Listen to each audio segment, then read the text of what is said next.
Hey guys, welcome to Actions Detrimental. I'm Denny Hamlin, driver of the Sport Clips Toyota this weekend, and the Flying 11 for Gibbs Racing. My co-host Jared. Say hello, Jared. Hello, everybody. And that's all you get. So where do we even start with Darlington? We had quite the cutoff race. What we thought was pretty cut and dry. It was looking that way for quite some time. Turned into something wildly different by in the last 30 laps of the race. So where do we even take this ship? Chase Briscoe. Chase Briscoe.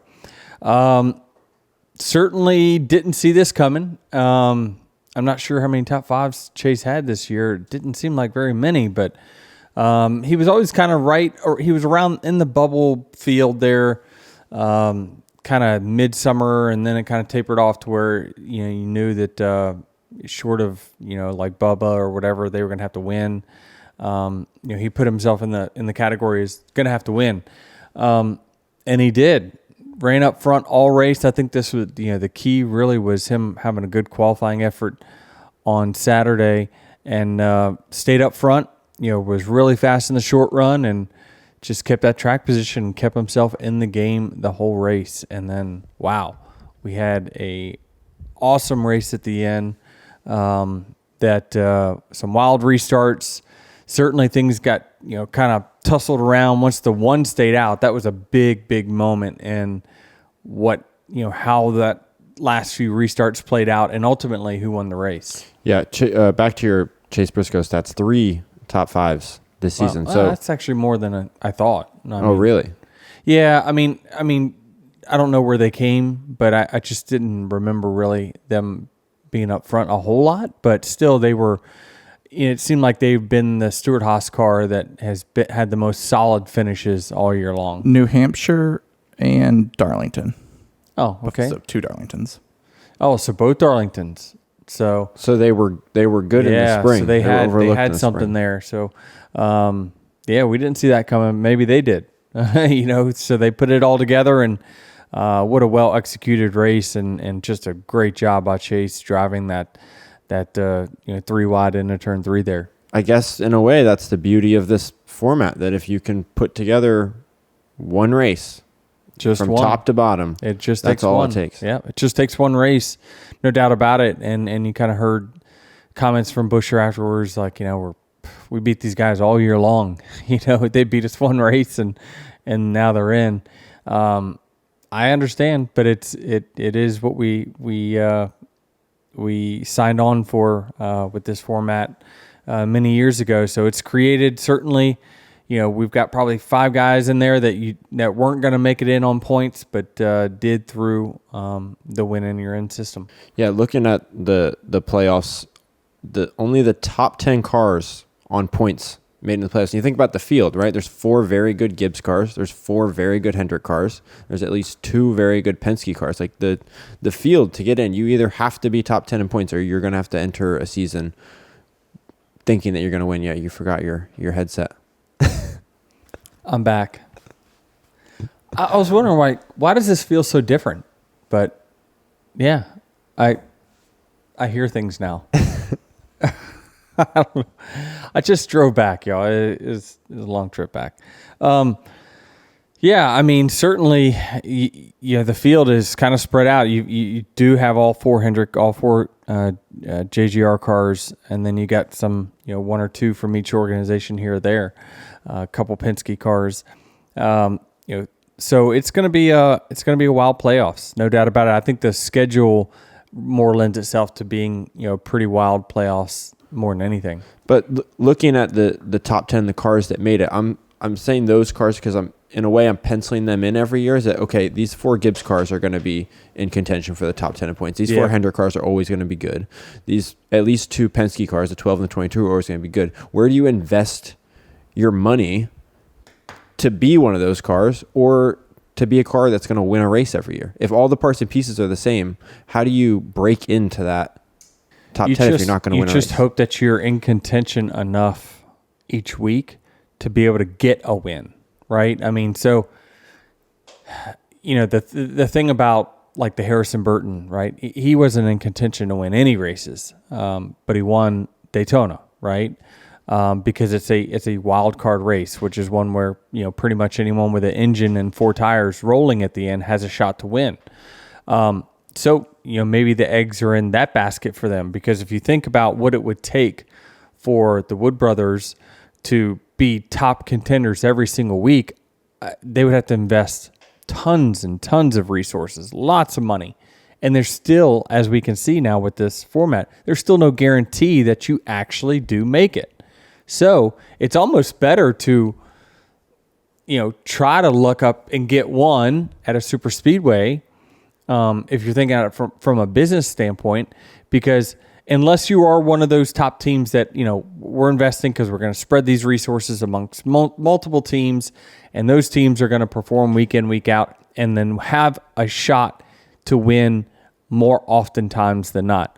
Or you could have the route where we're not going to spend as much, and we're just going to try to get one here, and hopefully maybe it works, and maybe one out every 3 years it works. But there's many different ways to skin the cat. How many teams are doing that? How many teams are putting out a car every week trying to be in that top 10 in points, to be consistently at the front of the field to win a race, not just try to luck into one? Well, nobody wants to luck into one. Everyone's putting to the best car they can put on the racetrack, given the funds that they have, whether it's through sponsorship or race winnings or what have you. So everyone's putting their best foot forward. Even the back marker teams, and for the last few years, Spire's had a back marker team, and you've had Rick Ware.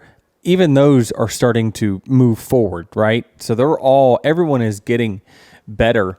And so it's making it more competitive, and it's why you're seeing more race winners year in, year out. Has the floor ever been this high with like those back marker teams? I feel like it's just the gap is so much smaller. The floor has risen. Yeah, absolutely. Yeah, that's definitely very factual. That it used to be, within the first 15 laps of race, you're lapping a couple cars. Now you don't even see the tail end of the field till 50, 60 laps in.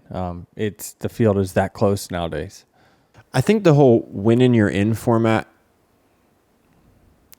So I guess we were on this podcast last week, and I feel like it to some people it might have left a bad taste in their mouth. It was like, oh, what, Harrison Burton, he was, dead last in points, and he wins this race. Now he's in the playoffs. But I don't feel like the narrative's the same at all looking at this Chase Briscoe win, because it's like, man, we went to Darlington. He was 18th in points. I think he wasn't 34th. Okay, but what if a guy like 20th in points was to win last week? It just seems a little different at Darlington, where it's like, man, if you win at Darlington, you really have to earn this victory. Like, you don't. Yeah, you're not. Tracks like Darlington, you're not going to luck up and win a track like Darlington. It takes too much from the car, driver, pit crew, and all that. And the 14 team has all those pieces of the puzzle together, right? They have decent enough funding to where their cars are fast enough, their pit crew's good enough, their driver's good enough, and he stayed up front the entire race, right? And so it's just Daytona or the super speedways, Atlanta this weekend. I mean, you definitely could see another surprise winner this weekend. It's just a different type of racing that as a sport, we've just morphed in this direction. Does all of Stewart-Haas Racing now put their eggs in the 14 basket to give the 14 the best chance to advance through this playoffs?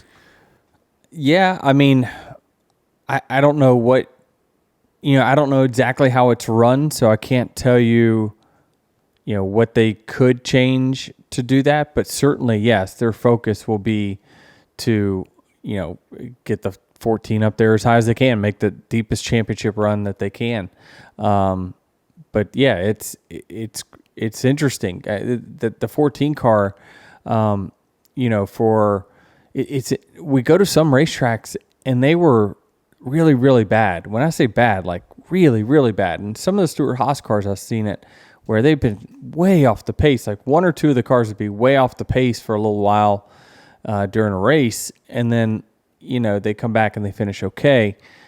But I think the tracks lend themselves okay to Chase. I think, he's pretty good on road courses. We got a couple of those in the playoffs. If he can get to the round of 8, there's one there, I believe. In the Roval in the final 8? 12. 12. Yeah, it's in the round of 12. So, I mean, he's going to have an opportunity. He's good on short tracks. You never know. This could be a team that could, realistically finish in the top 8 in points. I mean, making the Final 4 probably would be a stretch, but anything can happen. Who's to say how this thing's going to turn out? I've got a question about the Haas charter. So they're selling 3 of them and keeping 1. When they were making these sales, did they have to tell NASCAR at the time, we are keeping the 14 as ours, or we're keeping the 10 or whatever? Or can they go to NASCAR now and say, the 14's ours and we want to make the money that this car is making by making the playoffs? No, my guess is that you're bidding on, or when you're making a purchase, you're designated in what charter that you're purchasing. So I don't think that changes. So more than likely they designated which one they were keeping from the get-go.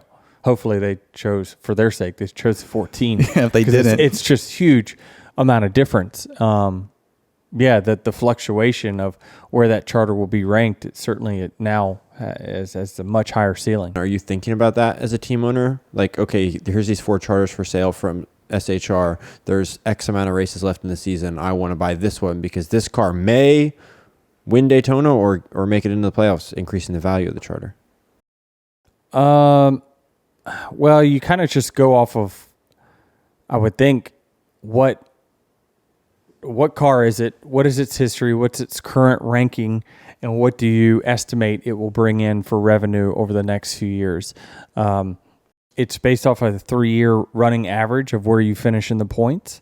I think the first year's weighed 70%, and then it's like, I could be wrong on this, on the percentages, but it's heavily weighed toward the previous year, a little bit more weighed in the second year, and then the third year, it's weighed less. So, there's a chance they could have taken the number 4, right? You probably would have thinking off of Harvick's. Yeah, you would think that was the highest ranked charter that SHR had, was the 4 because of Harvick's performance.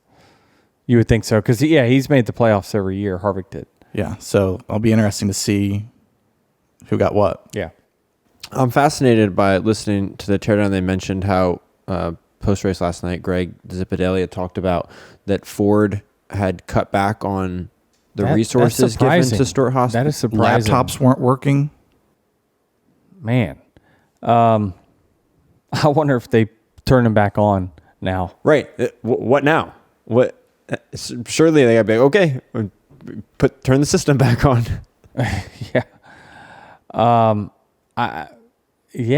I guess it's because you got these guys that are agreeing to go to other teams, so they don't want to release any information for next year. But I don't know how that contractually works, because it seems as though if you have an agreement with someone through the end, say the term years through the end of 2024, don't you have to live up to that obligation until that time? Or can you say, oh, well, you're going somewhere else, so I'm stopping that information now? Like, I'm just thinking out loud here. How's the teams at such in a precarious spot where they can have the information that they agreed to get be taken away before the season ends? I don't know. But isn't it just like one of those things everyone sees the writing on the wall, so they just kind of dial back their efforts a little bit? Yeah, certainly. I mean, you would think so, right? I mean, it's with the manufacturers, they have so much control kind of over the race teams and kind of what they do and what they get, that certainly no manufacturer wants their information shared to any other teams. No doubt about that. But I just was thinking out loud of like, yeah, but wouldn't that be a breach of a contract if you don't give the information you agreed to give? But maybe they get it for the playoffs now, because Ford now has the most cars in the playoffs of any other manufacturer. Yeah, I mean, the narrative certainly changed last night. It did. They seemed to win when you weren't expecting it, right? It took them quite a long time into the season before they got their very first Cup win, and then now they've got 6 of the 16 in playoffs. Well, didn't they win all 3 championships last year? Yes, they did. When in a very, very bad and off year. So, by their standards. So You've heard us talk a lot about FanDuel, America's #1 sports book. Well, we have something a little different for you. Now through September 22nd, all FanDuel customers can bet $5 and get a 3-week free trial of NFL Sunday Ticket from YouTube and YouTube TV. Then with YouTube TV base plan, you'll be able to watch every regular season Sunday afternoon out-of-market game. All you need is a Google account and a current form of payment, and you can cancel anytime. Just visit fanduel.com/Denny to download America's #1 sportsbook. 21 and older and present in North Carolina, full price of NFL Sunday Ticket will be automatically charged seasonally after the free trial. No refunds, terms, restrictions, and embargoes apply. Gambling problem? Call 877-718-5543 or visit morethanagame.nc.gov. Let's go back to the pass that Briscoe made to get the lead. And this is interesting because there was a moment in this race where you were second and Gabe Hart was on your radio saying, I agree with whatever lane you choose here. Either you want to choose the inside and try to beat Larson on the inside, or you can choose the second row on the outside and let Briscoe try his Hail Mary move, whatever that may be, knowing that they're desperate. You ultimately chose the bottom, but then on a later restart, Briscoe was able to make that pass in your windshield 3 wide and clear all the cars to take the lead. Yeah, I think that was a key moment. There was 2 separate ones, right? There's the first one you're talking about is that I had the second option to choose on the restart, right? Either the bottom front row or choose the top. For us, the numbers suggested that I needed to be 4th, so second car on the outside behind Larson when he restarted. But I had noticed how good Chase was on the short run, right? And so I thought that my Achilles heel is my front side speed. So my car right after restarts didn't seem to have that quick fire off speed that it needed to. And so the likelihood of me passing Larson on the bottom when I didn't have the fire off speed I needed in the non-preferred lane was probably going to be not that high of chances. I thought that maybe the better chance would be let Chase, who could challenge Larson in the short run, let him take the bottom. I'll start behind Larson. These guys get aggressive, get in the fence, and I'm going to go around them both. That's what I'm thinking. But ultimately, it was a 2-second decision right before the choose cone or the choose, and I'm like, I just got to take the bottom. You just never know. Maybe Larson gets out of shape. Someone pushes him into one. He gets out of shape, and then I go. But it played out kind of how I thought, and that was that I just didn't have enough short run speed to run with Larson. And then the 14 was all over me because he's fast in the short run. And then after 10 laps, he starts backing up to me, and I'm like, now I got to go. So what I'm hoping is that he gets in front of Larson, holds him up, Larson burns his stuff up, and I'm good enough in the long run to pass them both. But we never got that long run at the end. It was going to be very interesting talking about a different restart, but like kind of in that third stage when we decided to go long, we got down to 2.5 seconds on Larson. Seeing how that whole last stint was going to play out was going to be super compelling.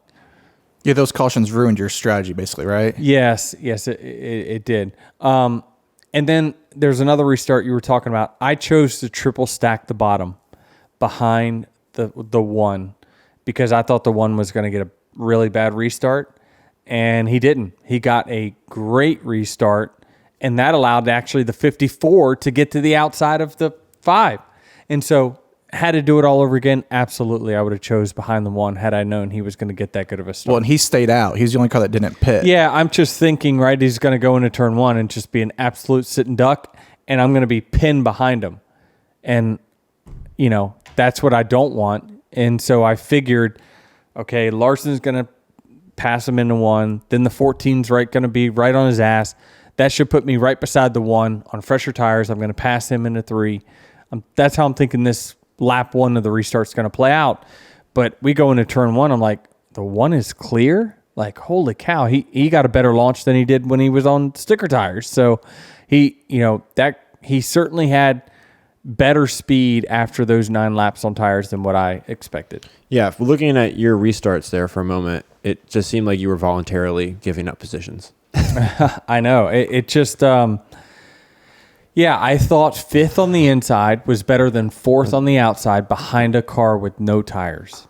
Yeah. That's what my thinking was, and it was not the right decision. I have a question about that Ross Chastain restart, but before I get to that, I want to finish up with Briscoe. So that move he made to pass 2-3 cars, he went from 4th to 1st, right? On that move down the backstretch? Yes, yeah. How does that happen? So he was clear off of through 1 and 2, the 14 cars clear. Now he's free to run whatever line he wants to in turn 2, which that sets up, you want to have a fast exit.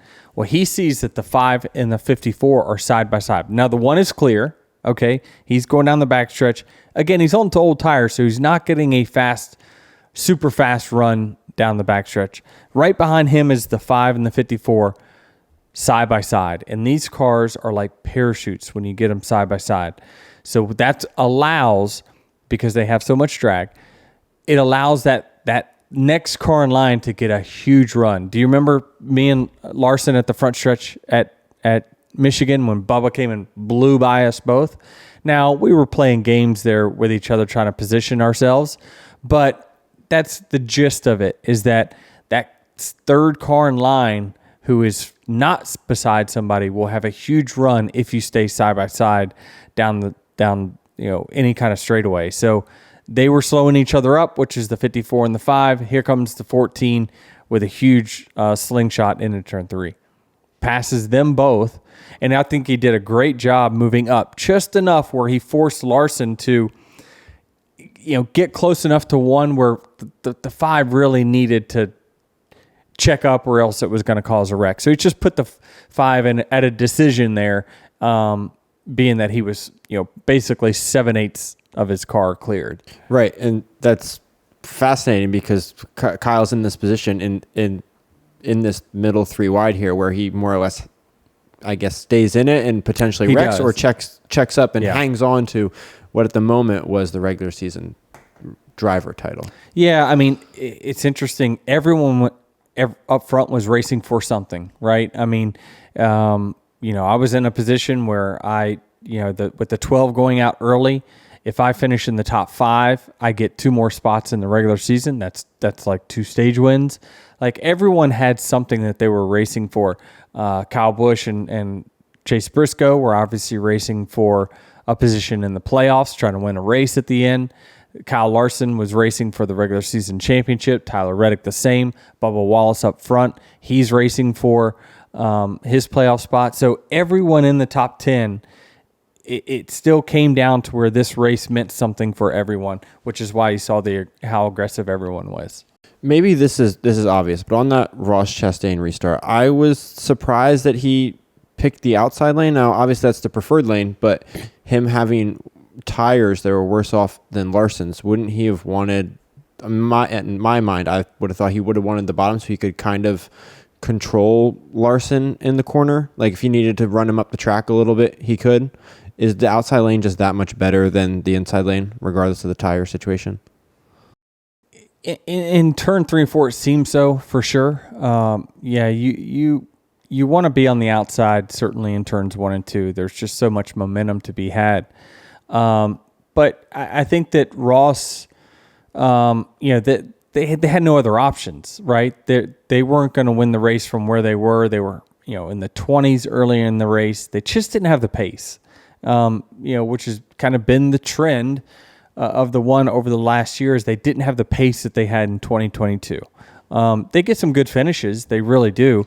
They do the best job at optimizing their day, but they hadn't had the pace that they had except since the first year of next gen. So he was doing all he could with what he had. And he kept chipping away throughout the day. It was like he was in the 20s. Okay, he's in the teens. Now he's in the low teens.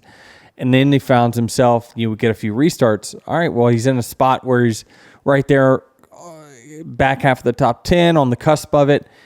Heck with it. He had seen information that said that, people that stayed out on tires in the past was able to hang on fairly okay. Now, I would have never imagined with 9 laps on his tires, he would have held on that good. But it was a good play for them, because what happens then is that, and what did happen is that then he was able to, okay, if we get another quick caution, everyone pits again. Now I'm up front. Now I've got a shot. Now I've got a fighting chance. So I thought it was a great call, strategic call by his team, and a must-win situation for him to at least give him a shot or an opportunity. Rarely in sports is there a win and lose for one individual team. You either win or you lose. It's one emotion or the other. But last night, 23-11, you have both those emotions. Tyler wins the driver regular season championship. He gets the 15 bonus playoff points, and Bubba misses out on the playoffs. How do you navigate that? How does the team navigate that? Yeah, I mean, I think that, there's certainly, it's a tough spot, right? Because you want to celebrate with your team that accomplished something great. Tyler Reddick and that whole 45 team and what they were able to do this year for the first 26 races. And then, you've also got to, put your arm around the other and say, keep digging. It's just part of the process, right? And it's part of getting better. And we've seen throughout, Bubba's 23-11 career that he continues to get better when it comes to how many points is he scoring, how many top 5s, how many top 10s. He's progressing in the manner that we're hoping that he progresses. And truly enough, if you can find a way to bottle up whatever has been inside you for the last 10 races and just copy and paste it for next year for the 26 races, you won't have this discussion. You won't be on the bubble. You'll win a race or two, and you'll not be in a points position where you have to sweat it out in the last race. So I think that they're certainly finding themselves. It just took a little bit too long for that 23 team to get the results that they needed. The first 13 races, just not at its peak. And then the last 13, certainly they've stepped up their performance, and really proud of, what they brought to the racetrack, qualifying on the pole, being fast. It's a great sign. Does one of these outweigh the other? Your disappointment as an owner that, your 23 car is not in the playoffs, or that Tyler had the season that he has? Does one of those outweigh the other? Are you more happy or more disappointed? I would say probably more happy. We knew that Bubba, after the Harrison win, that really changed things, and he was going to have things kind of go his way at Darlington. And really, Buescher gave him an opportunity. He gave him an opportunity, because he was not in the top 10 very much all race long. And so if Bubba was able to somehow stay in the top 2 or 3 all day, that would have put, the 17 was going backwards before he got in the wreck with the 38. Which, by the way, was that a right rear hook? He turned left and hooked him in the right rear, right? Yeah, maybe involuntarily. I don't know about that. I think he was upset, and he turned left on him for sure. What's the SMT show? I don't know. I haven't After this whole Austin Dillon discussion, you can't trust SMT. Yeah. No, NASCAR agreed that SMT was very conclusive when it came to. Well, I heard you turned right and wrecked yourself, according to their argument, but that's another discussion. They're on an island on that one. So, hey, everyone's entitled to their opinion. I enjoyed seeing Michael nervous, because as a basketball player, you never saw him nervous, and now he can't control. And seeing him act like I am with my teams and be just a fan and so invested in his interview, you could see how raw it was. I enjoyed seeing that.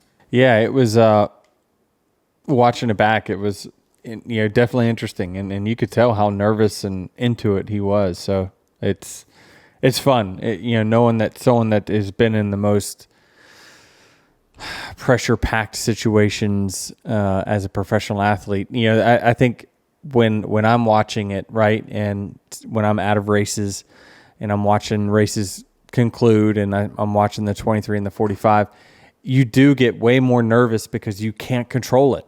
I'm not in the car. I can't make this move or that move or do this or do that. I'm just looking at it from a fan's perspective. So yeah, certainly you feel a lot more vulnerable when you're just an owner, and you just hope that things kind of work out. The clip of him in the regular season championship victory lane. Did you see that one where he's got his cell phone out and he's taking a video or a photo of the crew guys in the trophy? They're all giddy and I know. Do you think this plays out differently for Bubba if they choose to take tires and pit? Nothing on lap, was it 337 where half the field took tires and the front half didn't? No, because I still don't think he was going to win the race. And the way it turned out with Briscoe winning, he was going to have to win.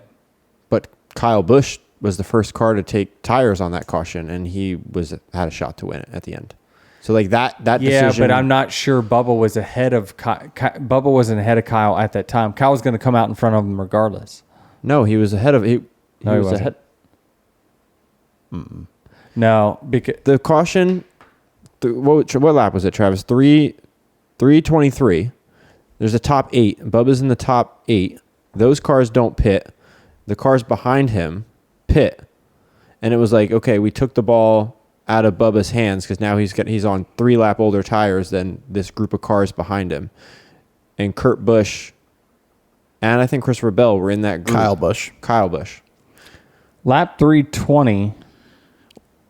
Lap 323, 8 cars stay out. 5:11, 14:54, 4:24, 23. Bubba was the last car that stayed out. Right. And Kyle Busch was the first car to pit. 8 was the first to pit in that group. 20. The 20 was. On lap 320, I'm watching it right here.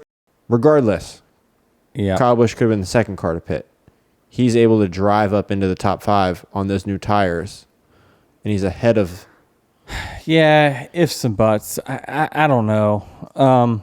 I think it would have been very difficult because it seemed like for whatever reason, they just lost a little pace. Once they lost the track position, the 23 seemed like they were kind of hanging on the rest of the day. Now, I mean, they were hanging on. When I say hanging on, like in the top 10 still, but just didn't. I didn't think they had the pace, the 5, the 14. 11, some of those others had. Track position wouldn't have helped. I don't think so. I mean, Kyle Busch had a shot because he got to the inside and ran the apron through 1 and 2 and passed a couple rows. Without that, there is no shot at all. So there was only one car that was going to have that opportunity to do that. So it would have been a tough task. But I mean, everyone has these ifs. And what if this didn't happen? Then, Chris Buescher certainly is someone that's thinking, golly, if I didn't have this problem or that problem, throughout the year, I'm in. Everyone has those. Yeah, you just look back on this race and it seems like there's always a moment where it hinges, where, it was looking good for Bubba before this caution because there was a moment there him and Buescher were tied. It was +0 on the cut line. And then this caution happened, and they both went with opposite strategies, and one played out better for the other in the end. But, yeah. Yep, it's awesome for 2311 and Tyler to after 26 races have that 45 team and driver up towards the top of the standings, and certainly going to be contenders for a Final Four spot in just a few months. Were you aware of how sick he was and what he was battling in the car? They told me on the radio that he was ill, but that's all they said. I just thought it was nerves. Have you ever had a race where... I thought it was nerves. I'm not saying it was. I saw that like with William Byron at Martinsville, like same thing. Like he was feeling really bad, and I mean those are pressure packed situations, and everyone's body handles it a little differently. Right. Have you ever had a race where you've been very ill and not that I can remember, have to fight through it? Mm-mm. You've never thrown up in your car? Mm-mm. No. I just peed in my seat for the first time in my 19th year. That was the only liquid. We never asked you if you threw up or yourself. So yeah, no, I hadn't had any of those issues just yet. So knock on wood. Epitome of health. Yeah. how hot was it? Because I think that's also something you don't. How hot was it for you in there? 120 or? Yeah, I mean, certainly you would think it was at least 125 in the car. You can pretty much just take whatever the outside temperature is, add 30 degrees, and that's pretty much what the inside of the car is usually. So, but it was humid. God, it was hot all day long. I thought it actually got.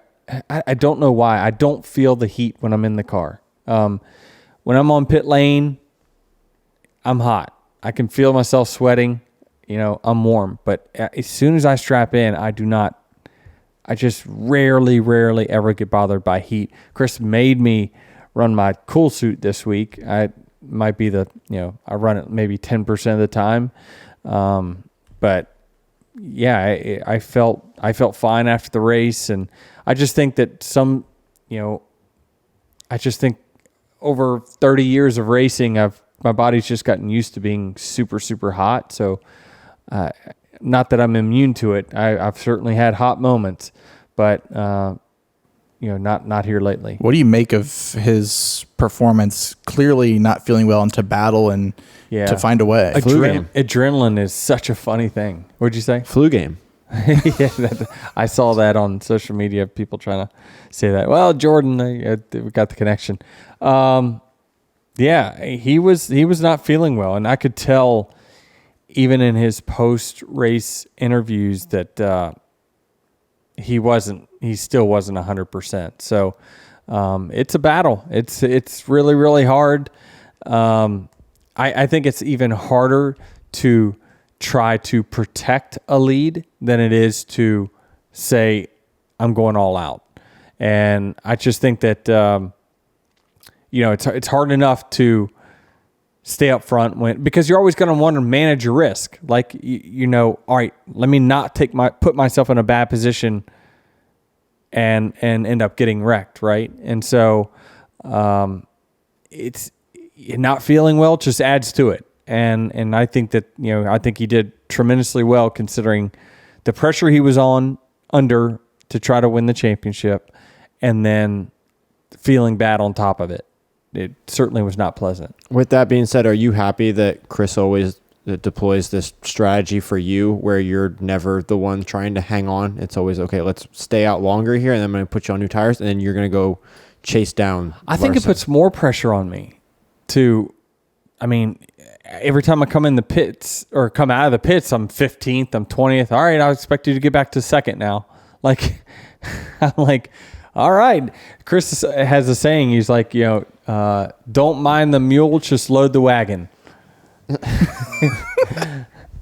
So I'm like, yeah, you're riding the mule, all right. I mean, how many cars I got to pass? 15? How many laps I got to do it? 25? Okay.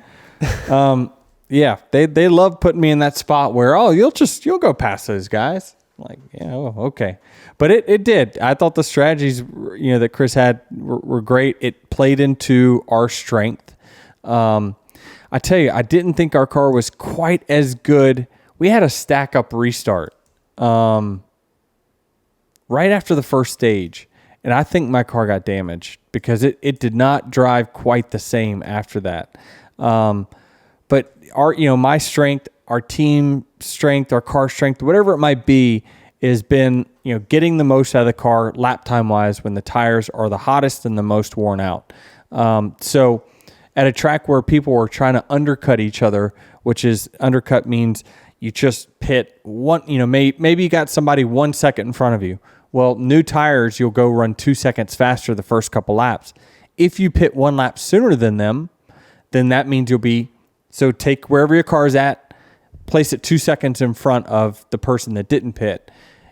Undercutting him is getting back in front of them in the short run and then holding them off after that. Our strength has been just stay out there, optimize the stages to whatever length it is. If it's 100 laps, run 50 or whatever it might be. And others, what they'll do is they'll run shorter to try to pass a few cars, then hold them off, which that strategy works too, just depending on lap time fall off. But for us, it just works better to go long. I think it was going to work out even better in the first stage, but we had a really bad pit stop, and that kind of, we only were able to get up to like 5th or 6th. But it's just we played to our strength, and that's why I said it was going to be really compelling to see where me and Larson netted out in that last 40, 50 lap run. Yeah, at what point do the tires even out? Good question. They never, the ones at Darlington never stopped really dropping off, but you would get to a certain lap time pretty quickly. And what we've noticed with these Goodyear tires is that it's more of a heat thing than it is a wear thing. So you'll run, let's just say 30/50s on brand new tires. You'll get to 31/50s pretty quickly, and then they'll hang out there for 5, 6, 10 laps, and then they'll take another jump at 32 seconds. You'll hang out there for 5, 6 laps, then it'll take another jump and run 32/30s. So it just, it's really kind of dependent on how you control the tires and what you do as a driver to keep them under you. How do you not lose the ground staying out?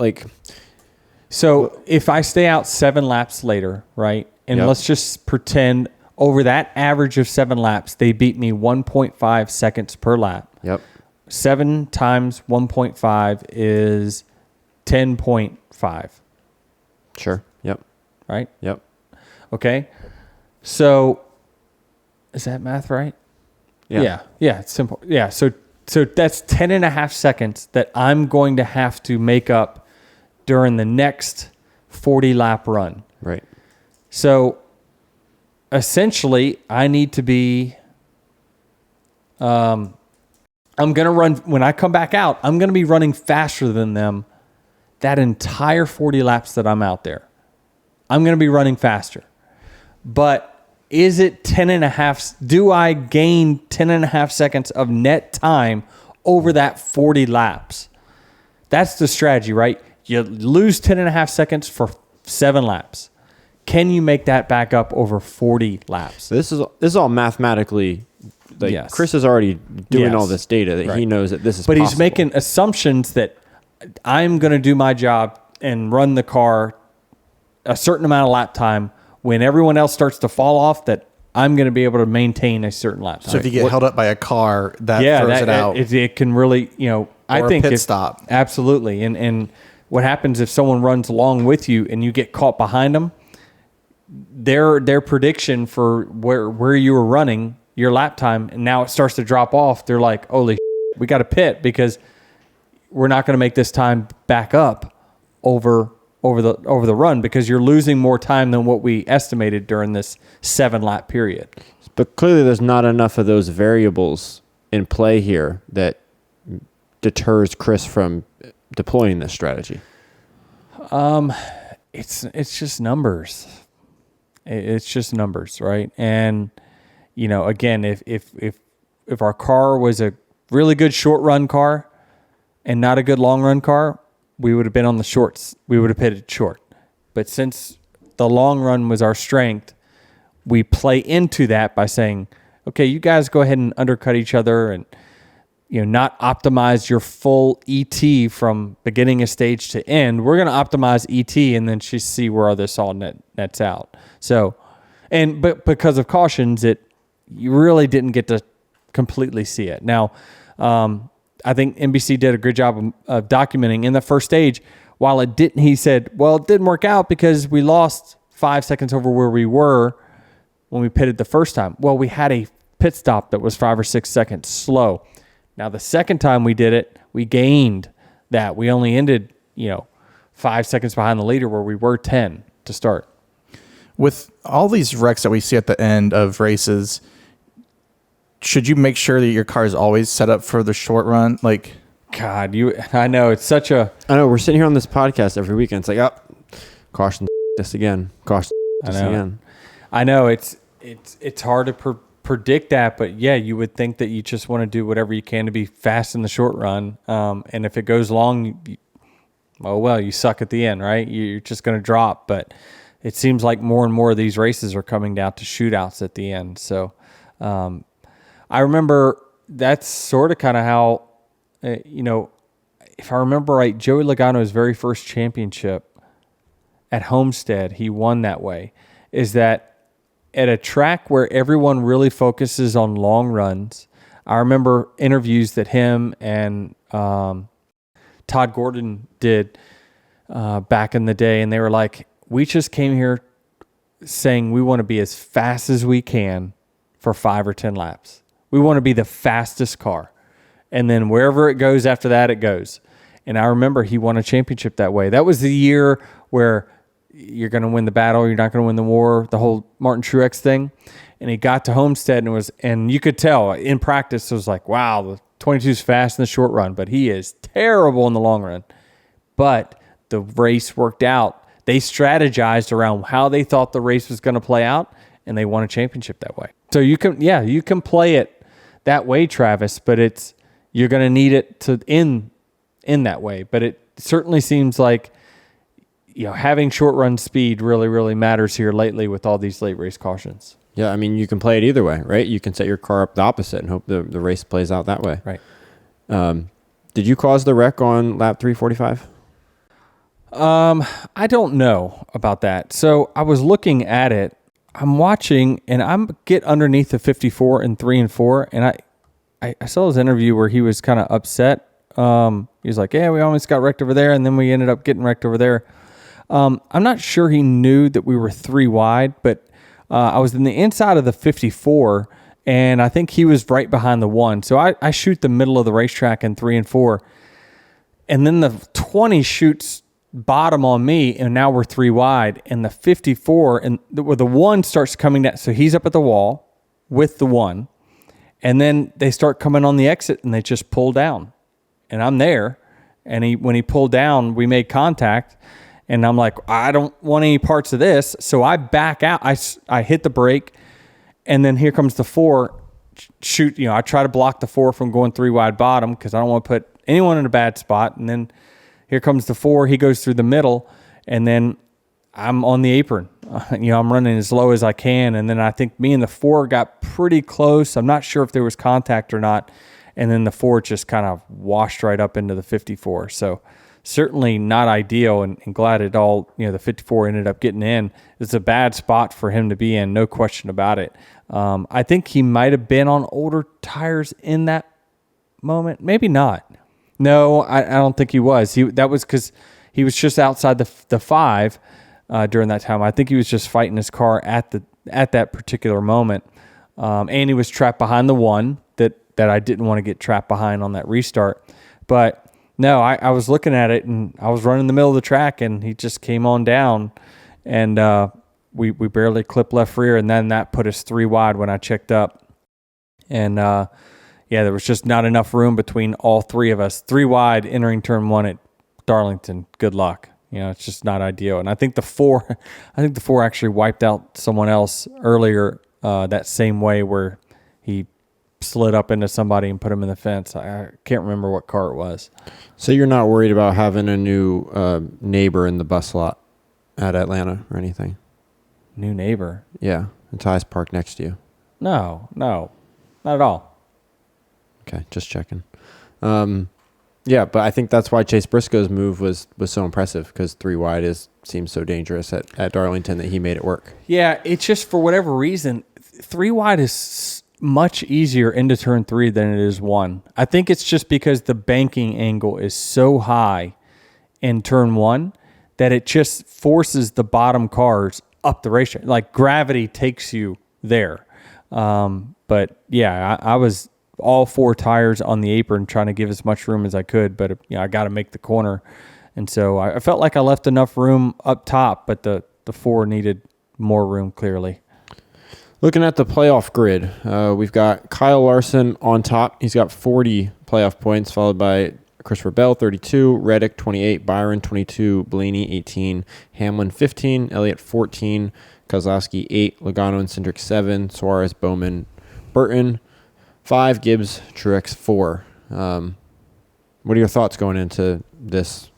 What now has this round of 16 and round of 12, which has more wild card races than ever before. Atlanta followed by Watkins Glen. Yeah, I mean, this is what NASCAR wants. Like, certainly I think that you could have some championship legit Final Four contenders go out in the first round. I think that's what they want when they put Atlanta in the playoffs. Added another road course. It certainly adds some variables that all of us drivers are going to have to make sure that we're doing the best we can and don't get caught in a big wreck. I think for us personally, it's going to be avoiding those 25th or worst place finishes. That will be the key to us moving on. But I just don't know that anybody is safe with what tracks we're going to and how erratic some of these races are playing out. You just never know. Yeah, I mean, it's kind of pointless reading off these playoff points now because we're going to go to Atlanta and some of these guys are going to get involved in a major wreck, and if they had playoff points, and you could have the gone. Burton, Gibbs, Truex, Briscoe. These guys could be plus 15 leaving Atlanta. Like there's nothing that would surprise me, given kind of where we're going. Is there a certain strategy for you heading into Atlanta? Like, is it just avoid? Yeah, I trouble? don't know. I mean, certainly you want to avoid trouble, but you also want to, you can't afford to just forego stage points. So you're going to do everything you can to, try to get those. And I don't know, don't try not to cause a wreck, because you don't want to be in it. Although you would argue causing wrecks on super speedway usually ends up best for the person that actually causes it. And not so good for those that, were right in the middle. Yeah. We just talked about minimizing risk. I feel like you can't do much of that at these types of tracks. Can we talk about for a moment your co-owner's piece of paper that was stapled to his back? What's that? Back of Curtis Polk shirt yesterday. Please don't ask me about my charter. I don't want to disparage NASCAR and lose it, with a Ziploc face emoji.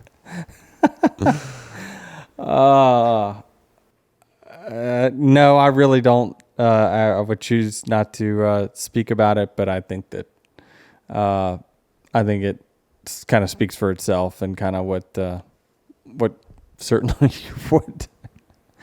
I can't believe you actually wore that. They do not want you speaking negatively. It's a new ad to charter agreement. We'll see how that goes. So yeah, that's it seems like they definitely NASCAR's got their stance and the teams have theirs. We'll just see where this goes over the next few weeks. I guess Cup team's got a new offer, and I'm assuming that it wasn't great. It's never been great. I don't even think I think personally from 2311's perspective, we would take a decent deal, not even a fair deal, just a decent one. And from our standpoint, it's got a ways to go. How do you manage being a driver and owner in these situations and you got to focus on, the playoffs coming up, but you got all this other stuff that, every driver but it should have never lingered this long, but ultimately the parties involved dragged their feet. I believe this was part of NASCAR's strategy, is to drag their feet and drag it to the last hour and then put you in a panic situation. So I don't think we're panicked. I think we'll just kind of see this thing out for as long as it takes to get it to where both sides feel like they're in a good spot. What's the downside at this point for it taking longer? Well, downside is like that this goes at the end of December 31st, right? Is that you officially don't have any charters until a new charter agreement is done. So There's rights and things that we currently have that we deem very important that the NASCAR would no longer be able to use after that date. Does the lack of a charter agreement hurt 2311 other teams going out and selling sponsorships because these sponsors are worried about the uncertainty? I don't think so. I mean, I think that generally speaking, 2311 is in the racing business. We plan on racing cars, and that's why we invested as much as we did in the sport. Is we plan on racing. It's just a matter of whether we have charters or not.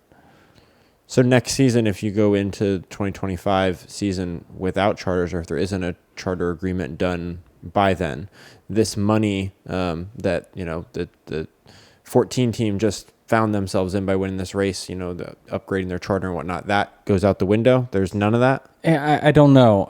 We're getting in the weeds a little bit too much, but yeah, I don't know. I mean, without charters, NASCAR would lose a lot of team assets that they would not be able to use. The teams could obviously just pick and choose when they want to race, and then where does all the money go that was in kind of the historical or the fixed or whatever like that. I don't know where that ends up going, so I don't know. You try not to picture a world without them, because I think they're hugely viable for the race teams, and that I think Steve Phelps was actually correct when he said on Harvick's podcast that fans should care about the charter system, because that is, the charter system is very, very valuable for NASCAR itself, not just the race teams. It's just as valuable to NASCAR. The only thing I will disagree with is that he mentioned that the team said they wanted these 4 key pillar things, and the things that I heard him say were not the things that we said. So that's where we're different, is that what Steve Phelps is publicly saying that we asked for is not actually what we have asked for. The one takeaway I had from that interview, since you brought it up, is that he explicitly said that charters are not franchises like they are in other sports. Is that true? Or are teams under the assumption that they are? Like, what is... I feel like the reason why fans don't necessarily care about the charters is because they don't really know all that much about them. Yeah, I think for a very, very long time, NASCAR has always said that this is our family business, and if you don't like it, don't participate. I think the world has changed since that mentality was set forth by Big Bill a long, long time ago. While I certainly respect everything that they've built, and they've done a great job, you must update your thinking, or else you will hold the sport back. And certainly healthy and viable teams is what grows other sports. We've seen a tremendous amount of money come into ownership in other leagues, and it has done nothing but propel the sports forward, because they all pull the rope in the same direction. The interest of the league is the same interest that the teams have. They join up, they collect all their assets, and they say, all right, let's go sell this together, all right? Where NASCAR and the teams are, well, you own this and I own that, and we're competing for the same sponsors. Like, all we do is all compete against each other instead of locking arms, truly locking arms, and growing this sport together. And so until, in my opinion, our sport starts to do that, we will continue to just, pedal in the sand. On a lighter note, the number 11 team fantasy football draft is tonight. The draft order apparently will be randomized before the start. Last year, our commissioner had the number 1 pick, which is questionable. Huh. Who's the commissioner? Tyler Overstreet. Oh. Who do you think, do you have your eyes set on a number 1? I don't know if I can reveal that information on here if Travis gets this podcast out before 8 o'clock. Well, good luck to you. My team will be strong as always. Will you be managing your team solely this year? Of course. Absolutely. There will be no co-ownership for the Denny Hamlin fantasy football team? I don't know. What league, what charter restrictions do you have against outside investors? I don't care. You bring in some private equity funds. Yeah. I have one question for you. Who tweeted from your account about being a champion as an owner? I don't think we need to answer that question on here. That kind of reveals some private information. I mean, come on, Jared. Like I said, you can't let a couple small details get in the way of a good tweet. Yeah, but it wasn't factual. Yeah, but it was funny. Okay. But you should have had it. If I had to do it all over again and I had the choice to edit, of course, I didn't see it until after. Right. But I would have had another asterisk saying, actually, not really. To be completely transparent, I forgot all about that. And it was a question. It was okay. The fact Fair that enough. you have the owner Fair enough. and the driver. And I actually had a question that I wanted to ask you during this podcast about that, is that you care about, Kyle said in his interview, Yeah. we won the owners care about championship. what the owners, yes. Right. That's how our charters get ranked. That's how the point fund pays out, is where does the 5-car finish? Where's the Correct. 45-car finish? Correct. However, it seems like you win so much when the driver does it because you get all the social media exposure. I mean, all the complex sneakers and all nice kicks and all these accounts posting about how Michael Jordan's team won the regular season championship in NASCAR. Isn't that good seems, for NASCAR? That all these other big social media accounts latch on to what 2311 is doing in NASCAR? Amazing. Yeah. It's Also, amazing. Reddick's Amazing they don't see Reddick's car this week with the hood. Chef's kiss. Yeah. Yeah. One of my favorites, I think. That ever. was a great partnership, that we did with Upper Deck, and certainly Upper Deck is certainly a brand that Michael's had his face on a few of those cards, and to have 3 of probably the greatest in their sport. Right. It was awesome. But maybe it's just 2311, but it seems like the value that has for your race team's brand outweighs maybe the monetary gain that you would get from the owner's it's just side of things. it's just a different scenario, that because Kyle didn't participate in that one race in the Coke 600, if you add up what the 5-car total did in that 26 races, they scored the most points, yet the driver of the 45 scored the most points. So it's just a very unique situation, and certainly it is viable that one car makes the championship, but not win that last year? Last year we could have had that. Yeah. The 9 made it into a round. We could have had a driver not in the playoffs win the race, a driver champion and a ownership champion. 3 different last year. Yeah. Anyway, makes my head spin. But yeah, that's what we got.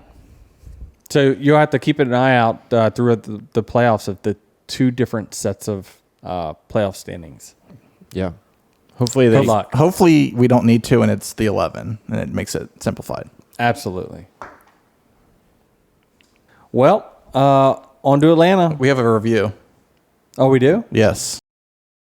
The truth is, that dog is bad luck. That said, if you get rid of it, it's going to be worse luck. It's Lulu. Lulu is the dog. You are not wrong. Absolutely not wrong. But I'm thinking of it like this. When my friends brought this up, and I think this is very, very truthful. My luck, and I hate the word luck in racing, because I think if you run in the middle of the pack and you get wrecked all the time, it's because you run in the middle of the pack, and that's where the wrecks happen. That's not luck. You just aren't running good enough. Our luck, now that is things, ill-timed cautions, someone else does something, like things that we did not cause. Our luck has been so bad these last 2 months. It's like a 6-deck shoe playing blackjack. It's gonna turn. Do you have enough money in your bankroll, though, to keep sitting down and keep putting chips on the table? We do, and that shoe is gonna turn around. And it's the terrible, unfortunate things that have happened over the last 2 months for us has got to get better. The law of averages must catch up, and it's going to catch up for the good for us for the last 10. We're going to have very fortunate things. It's going to start this weekend. Fortunate things. Maybe get some redemption at Bristol too. I won there last fall. What are you talking about? With a cheated engine, apparently. Oh, yeah, and I won there this spring. Oh, That's what I'm saying, the redemption. what the whatever. No, make it 3, and we're going to make it 3 in a row in Bristol. It has to turn around, right? There's no way that we can continue to be as fast as we are and have bad finishes for these various reasons unless we are clearly doing something very, very wrong, or it's just, the wheel of luck. It's been black, 10 straight rolls, and now it's time for new red. game. It's time for red to hit. It's a new game now. New game. New ball game. All right. Well, appreciate y'all tuning in, and we will see you after Atlanta.